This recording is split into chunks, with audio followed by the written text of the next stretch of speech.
Unrequited love feels like an invisible weight on your chest. You carry it quietly, hoping maybe one day it will shift. Maybe they will see you, choose you, love you back. But that day rarely comes, and in the meantime, you shrink. Stop smiling the way you used to. Check your phone more than you would ever admit. Spend your nights imagining different conversations, different endings. And yet deep down you already know. This is not love that holds you, it is love that holds you back. You stay not because it feels good, but because the hope of what it could become feels too hard to let go of. That hope becomes the tether that keeps you stuck. And so, the fantasy keeps playing in your head, even as the real version of them leaves you aching. I am Zane, a relationship consultant and psychologist. Let's dive in, my dears. Sign number 1. They are not emotionally or romantically available. The first sign it is time to let go is when they are simply not available. Emotionally, romantically, or logistically they are taken. They keep their walls up, or they disappear when things start to deepen. You are left guessing, waiting, decoding mixed signals. You are investing in the hope of connection, rather than the reality of one. Love, at its healthiest, is mutual presence. And if they are not available, then what you are feeling is not being received. It is being lost in a space they are not willing to enter. That kind of silence can feel like torture, because your love has nowhere to land. It just circles back and crashes into you. You replay every conversation, searching for meaning in their crumbs of affection, and ignoring the vast absence in between. Sign number 2. You are constantly making excuses for them. The second sign is one you might catch in hindsight. You are constantly making excuses for them. Why they forgot, why they did not call, why they cancel, change, withdraw. You become their advocate to your own friends. You focus on who they could be if only things were different. But love does not live in the hypothetical, it lives in the day-to-day. If you are defending their absence more than you are feeling their presence, something is off. You are loving their potential, not their reality. Anytime you make an excuse, you teach yourself that your needs do not matter. Over time, that becomes a habit of self-erasure.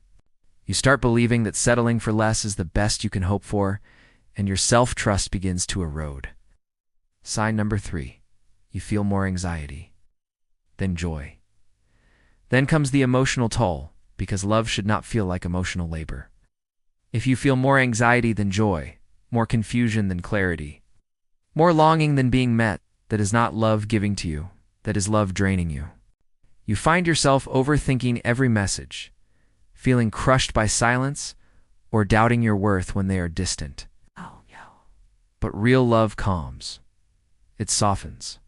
It does not make you question your value after every interaction. The nervous system remembers patterns, and if love becomes a source of fear, your body starts to live in a state of constant tension.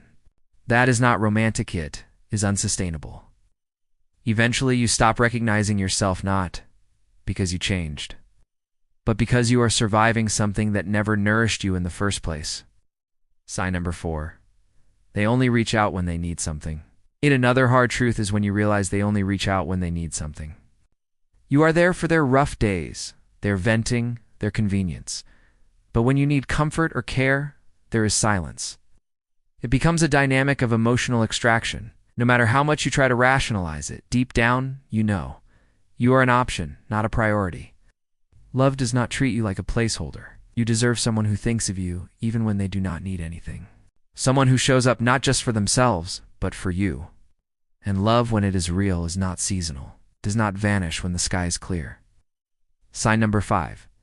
You cannot be yourself around them. And if you cannot be yourself around them, if you edit your words, hide your needs, tone yourself down out of fear, they will pull away. That is not love either. That is performance. That is fear. You are not meant to perform for love. You are meant to be seen in your fullness. Love not in spite of who you are, but because of it. Love should feel like home, not like an audition.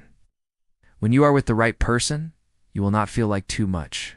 You will feel like enough. And you will not have to beg for that feeling. You will breathe it in like oxygen. Sign number 6. Your life feels on hold. Perhaps the most telling sign of all is that your life feels on pause. You stop dating other people, you stop making long-term plans, you even stop dreaming freely because Some part of you is waiting for them to turn around. But love should not suspend your growth. It should not freeze your timeline. If someone is not choosing you, your heart still deserves to move forward. Time spent waiting is time you cannot get back. Your future deserves more than a pause. It deserves the possibility. And you do not need someone else's permission to pursue it. Sign number 7. You know deep down they are not coming closer. And finally, that quiet knowing, a part of you that already understands this, is not going anywhere. You feel it in your gut. You may keep chasing clarity, but the truth has been whispering for a while now. They are not coming closer. They are not meeting you. And while it is painful to face that truth, it is also the beginning of freedom. That voice inside of you, the one you keep trying to silence, knows what to do. It is not weak, it is wise. Listen to it. It is the part of you that remembers who you were before this love made you doubt your worth. Sign number 8. Letting go is strength. Letting go is not a weakness. It is strength. It is you choosing to believe that your love is too rich, too warm, too whole, to be wasted on someone who cannot receive it. You are not too much.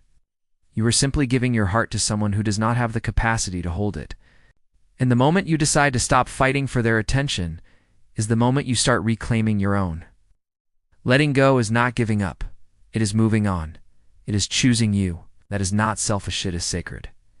Have you been caught in unrequited love? How did you know it was time to walk away? Let me know in the comments. In the next episode on STR TV, we will explore how to rebuild your identity after letting go, how to reconnect with who you are when the fantasy fades. Until then, trust that your capacity to love deeply is not the problem. It is your compass. Subscribe to STR TV and stay close to what feels true.